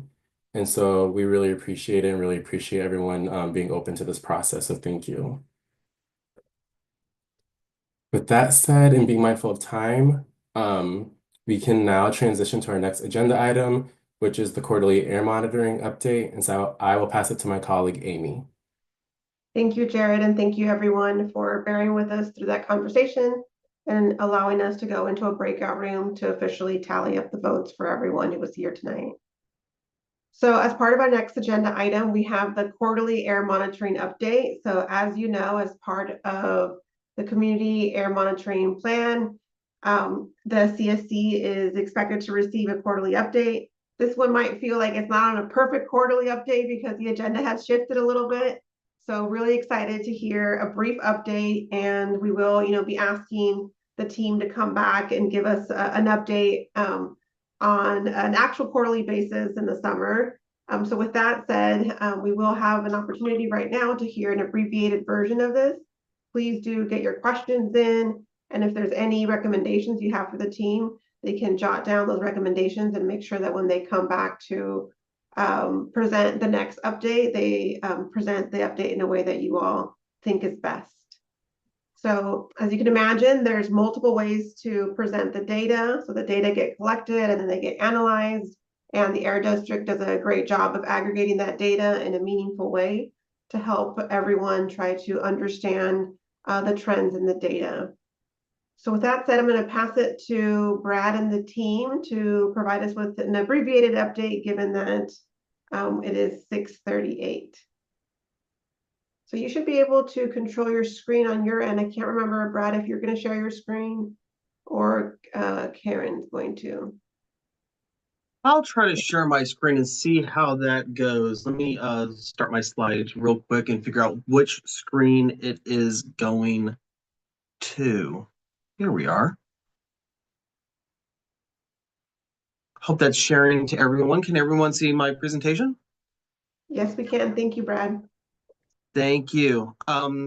good evening. My name is Brad Dawson. Attending also is Corinne Vasquez.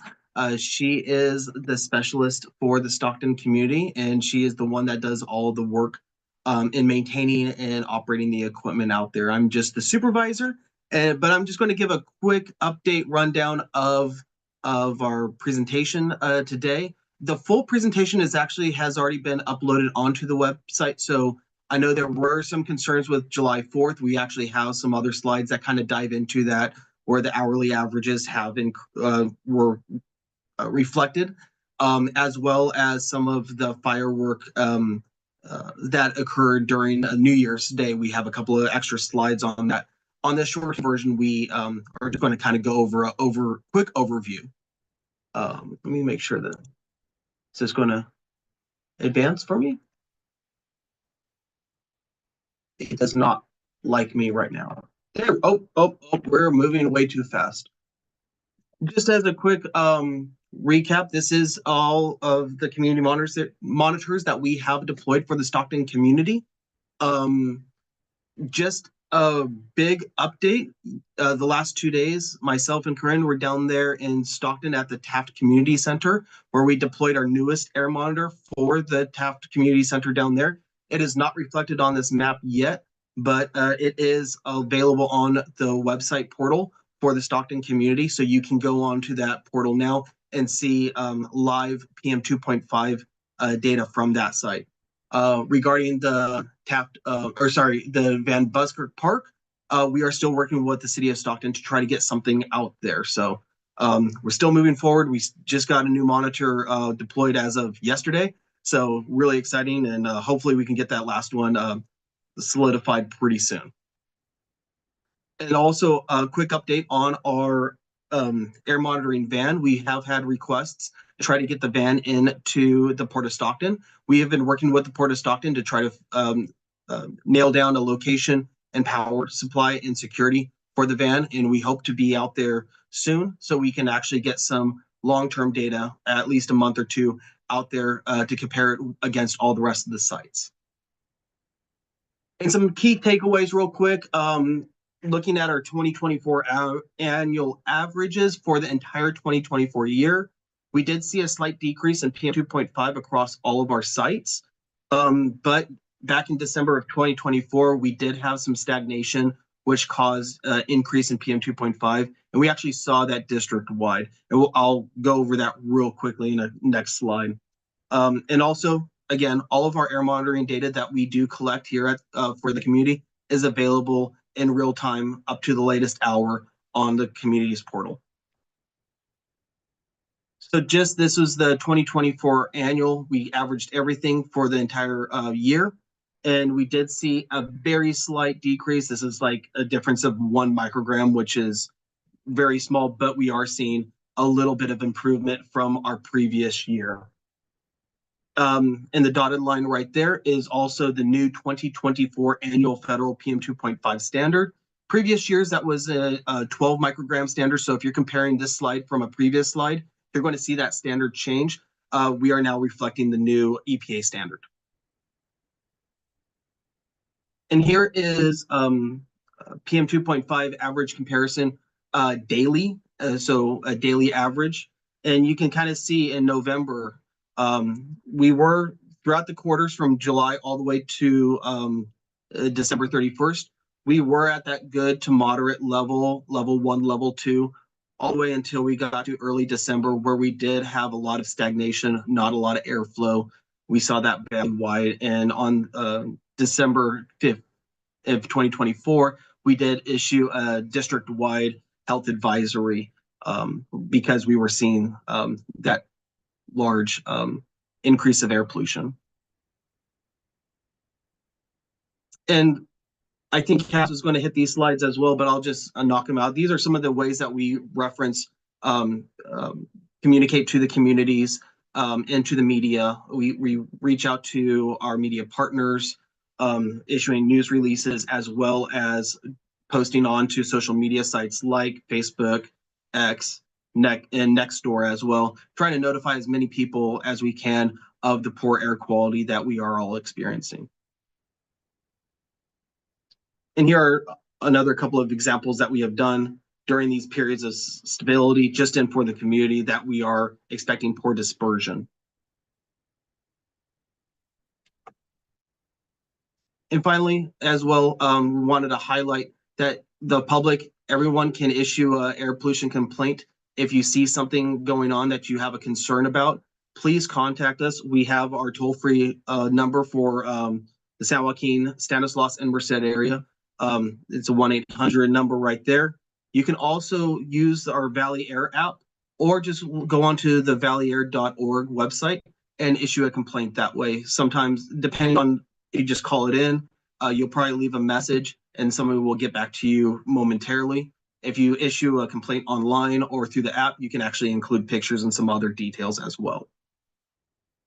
Again, wanted to highlight on your community air on your community portal, you can get all the air quality data by selecting one of the sites on there, and then you can go back through the history and see where some of the if you had a concern on one day, what was going on Monday last week, you can go back and check that out for the different sites that we have deployed. And with that short update, I know there's a lot more information on the website. Please look at that.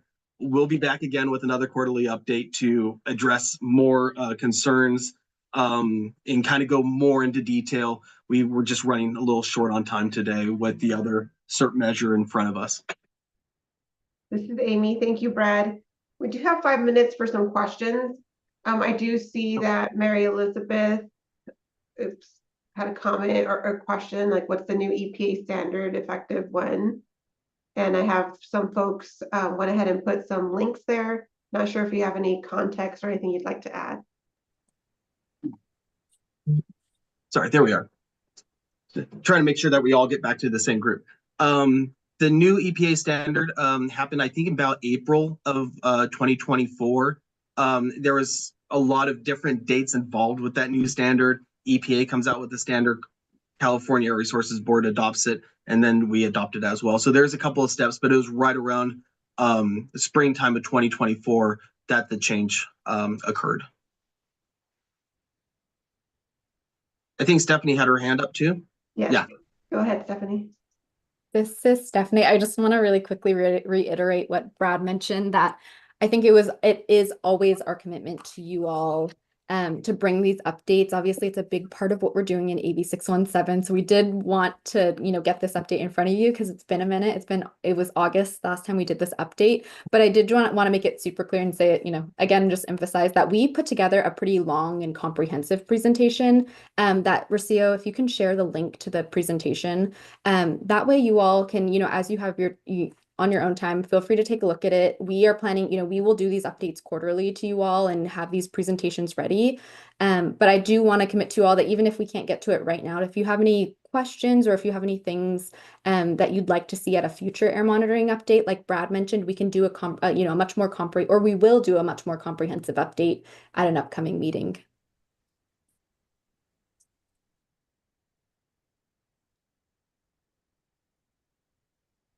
Thank you, Rocio, for providing that link. Margot, please go ahead. Yeah, I'd just like to say, if you haven't used the RAND site to file a complaint at all, it's really, really easy. I was having dinner at Garlic Brothers. There was a fire on the islands, out to the west. And trying to indicate where exactly it was a little difficult, but within an hour, they had been out there, they talked to the people, and it was, you don't have open fires right now, or right then, whenever it was. That's all. It was very good, very efficient. Amy, thank you for sharing. Heather, go ahead. Thank you for sharing that, Margot. And just another point I wanted to make. Did you complete that through the app or on our website? I don't know. I don't know the difference. I don't know. It was on my phone. It was there. Cool. Well, the answer there is that's awesome. It's very accessible. And I just wanted to sort of underscore that piece. File a complaint. It's valleyair.org/complaints. But if you have our app, You don't need a press release or a media alert to let you know, one, the air quality is deteriorating if it is, and two, right in the app, you can also go take a picture, submit information. And Margot's right. If you provide contact information, we will get back to you. So I appreciate you pointing that out, Margot, and I just wanted to invite you all to download the app. Yes, I think it was the app. I don't understand apps, but I think that's what it was. Okay, thank you.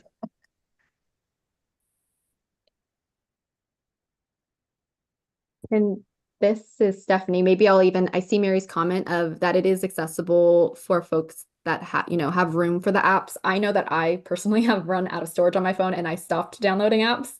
So I just also want to share there is a phone number that you can call. Rocio if you can drop the phone number into the chat. There's also just a website. I think at one point we mailed these out to a few folks, but we have a handy dandy magnet that you can just slap onto your fridge, anything else that's magnetic, that has information on all the ways that you can submit or file a complaint to us. So if you don't have this and you want it, please let us know, and Rocio can mail it out to you. And if you have neighbors that want them, we can mail you a good handful to get it out to your community. But I just want to second Heather. If you're seeing concerns, please let us know because we want to respond to them and make sure, if there's anything that's going wrong, that we're addressing it. So just let us, do it as soon as you can, because the sooner you do it, the sooner we can get our inspectors out there investigating. Amy, thank you, Stephanie, for addressing that comment about space on the phone. And Heather just provided a link to the website where you can file a complaint. And Brad also provided the phone number there on the chat. So if you'd like to make a note of both the website and the phone number so that you can have those readily available. And again, just to highlight what Stephanie said, if you'd like to receive the paper copy of those handouts, please do reach out to Rocio. And we will be meeting each other in person, so maybe we can just bring some of those to the in-person meeting too, Stephanie. Wonderful, I see a thumbs up from the team. All right, so at this time, we're going to transition to our standing updates. We do have a few minutes to invite folks from the community who are doing work within the boundary who have an update. So I see Kyle is still here. So Kyle from CARB, do you have any updates that you'd like to share with us tonight? Yeah, thanks, Amy. I do have a couple little minor updates. It's really more like the lack of an update or more of a teeing up to stay tuned for more information on both things. But internally we're working up we're digging into the annual progress report that we're going to be presenting to our board later on this year. Like I said, this is the lack of an update more than anything. I don't have anything concrete to actually share yet. But as soon as I do, including like public drafts, FAQs, fact sheets, and that sort of thing, I'll be sharing them with folks likely within the next month or two, I think. Similarly, this is another thing that's a lack of an update. But the Community Air Grants Cycle 5 awards are coming soon. This is definitely an unofficial announcement for me. I'm not actually sure how much I'm able to share on this, so I'm going to play it safe and just say that's likewise coming within the next month or two. So hopefully next month at the in-person meeting, I'll have some actual information to share with y'all. But that's about it. We have a few meetings coming up this month. I'll post a couple links into chat in just a moment about those. These aren't new meetings that I haven't mentioned previously, but if you have any questions about them, let me know. We'll probably be sending around the links as well during the standing updates email as well. So yeah, I'll just leave it at that. This is Amy. Thank you, Kyle, for that update. Appreciate it. I see Mary Elizabeth has her hand raised, and I also saw that Everett came off mute. Thank you. I wanted to call folks' attention to a letter that I submitted to the city of Stockton regarding the firecrackers that went off New Year's. And the air quality was very poor. And so I provided the city the information. I thought I heard that we were going to see some data about the New Year's firecrackers, but I have provided that data in a link, and I provided that to the city of Stockton. The press release has just gone out, and they're going to have 30 organizations around Stockton selling firecrackers. Now, these are safe and sane, but these safe and sane, you know, are just masks for those of us that, you know, experience frequent firecracker incidents, you know, just smoke to hide what's really going on. And so the city needs to step up like the county and stop firecrackers in the city and just do them over there at the waterfront if they want to on those days. And then we're going to really see what the city does, you know, what the city's actions are doing to our air quality, you know, so that because there's a lot of people that suffer from asthma, and you know, we just really need to start doing more. And I appreciate what Margot had to say. Thank you. Thank you so much, Mary Elizabeth, for sharing. And I see Catherine provided a link to an article that she co-published. I don't know, Catherine, if you wanted to make any other announcement. Hopefully people have seen it before. I just wanted to share it as a reference point for a collaborative project that we've worked on with the Carb Enforcement Division and Little Manila Rising to try to go out to some of those hot spots where we've seen heavy duty diesel trucks near sensitive sites like schools, and try to engage youth and really come up with creative solutions for rerouting trucks, enforcement, etc. I'm happy to talk more offline with folks if they're interested. Wonderful. Thank you, Catherine. And I invite you to put your contact in the chat, and maybe we can make sure that goes out in the email with the updates as well. I also see Jeff from the Port of Stockton here. Jeff, any updates on your end? Hi, thank you. Yeah, just a couple things. We were successful in getting a grant to look at the harmful algal blooms in downtown Stockton, and we partner with one of our consultants, and DWR, who's going to be doing the majority of the work. We're going to be assisting on the dredging side, but that'll be a 5-year project. So that was great news. And then the EPA Clean Ports Grant. I think everyone's aware we received $110 million, which was 7th largest in the country, which was great. EPA for a while stopped talking to us. They couldn't communicate, but that has been lifted. So we are back and re-engaged with that. We haven't stopped working. We're in the process of developing RFPs and sub-grantee awards and agreements. So that is all moving forward.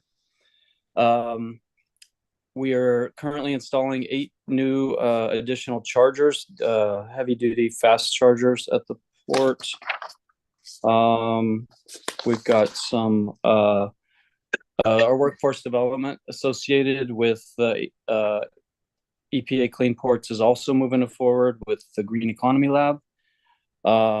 We are having meetings with zero-emission crane manufacturers right now. That's another part of our Clean Ports Award, and we had somebody visit today, and we'll have somebody else visit next week, and then we'll be working on our next emission inventory very soon. And if folks are willing, we're going to be doing the Caltrans Clean California Community Day event. It's likely in April, and we're going to select a site in Boggs Track. So we're going to be working with Boggs Track Community Center and the Edible Schoolyard to promote those events. That is about it for now. We have an ongoing clothing drive, and Margot, thank you for previously donating. If anybody's has clothes that they're getting rid of, we're providing clothes to the Boggs Track Community Center and to the school, so you can drop them off at the port or contact myself or Julia. Congratulations. Congratulations on everything. Thank you very much, Everett, and thank you all for support letters on the EPA Clean Port Grant. It's going to be a tremendous lift for us to do this, but we're excited and look forward to getting a lot of more zero emission equipment at the Port of Stockton. So thank you all. Thank you so much, Jeff. This is Amy. At this time, I'd love to invite the Air District to provide us with some updates as well. Thanks, Amy. This is Stephanie. I'll start it off with a quick update that's kind of an early preview and then pass over to Cass. I mentioned it during my presentation allocation that we had for our residential lawn and garden measure a couple of months ago. We hosted an event last year around the same time in June, but we are planning for our next lawnmower exchange event in this coming June. It'll be on June 28th at the San Joaquin Fairgrounds. Tentatively, we are looking to do 300 mowers, which is about, I think, at least double, or around double of what we did in our first event. So we're really excited. Of course, we definitely want this committee to really be like, first in line. So if there is anyone that's interested in participating in the program, please feel free to reach out to Rocio, and we will definitely get you on that list. I know that there were a few folks that already participated the first time around, but I do understand that there's, probably some folks that still want to participate. So let us know. And as we get, it's still pretty early. You all are really getting the first announcement at this, but once it's ready, the flyer is ready, I'll share it out with you all to share with your neighbors and your friends, and out, widely in the community. I really just wanted to quickly also share an update because I have heard a couple of questions about our vegetative barriers and urban greening measures. We can do a bigger update at the next meeting, but I wanted to share exciting news that we have executed the contract with Little Manila Rising. And so what that allows us to do is really continue the work and actually start the plantings. And so we did have an internal kickoff meeting with Little Manila to get things started. But this is really a great step and really necessary to allow us to continue the program. So I can give a bigger update, but the main update we have right now is the contract is executed, so Little Manila can be off and do the work. Wonderful. All great news. Thank you. And I do see a question from Debbie about wanting to know where the suburban tree plan is, or where their plan is at. This is Stephanie. I think that was my update about I think Debbie was asking about the tree planting. So I hope that answered it. Yeah, maybe there's a delay on my end. Is that good, Debbie? Okay. Awesome, thank you. All right, well, with that said, we are going to go ahead and wrap up today's meeting. So our next meeting will be in person, super excited.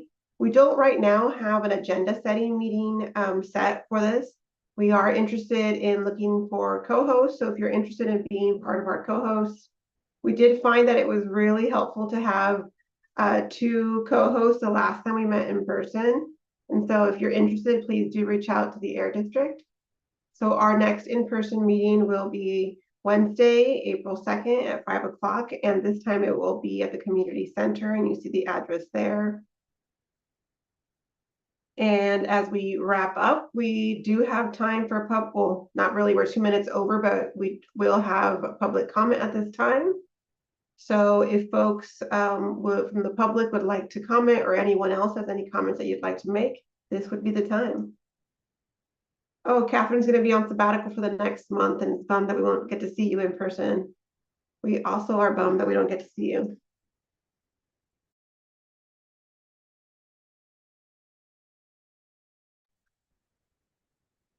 Any public comment? I'm not seeing anything. In that case, oh, Mary Elizabeth, go ahead. Yeah, I noticed that we had some names that had P's by them. So I thought that is there anyone can come to these meetings here and so the YouTube business is over? Great question, Mary Elizabeth. This is Amy. These are public meetings, so you can join with a public link to the meeting. It's an open invite. When you join, we do make sure that we update your name and add a P. So tonight we have a lot of new guests. But we didn't hear from the guests. This would be the time for folks to add their comments. And the YouTube live is still on, so you should have saw the ping when at the beginning of the meeting it says this meeting is being streamed on YouTube and recorded. So we have both of those ways to ensure that the public has access to the conversation.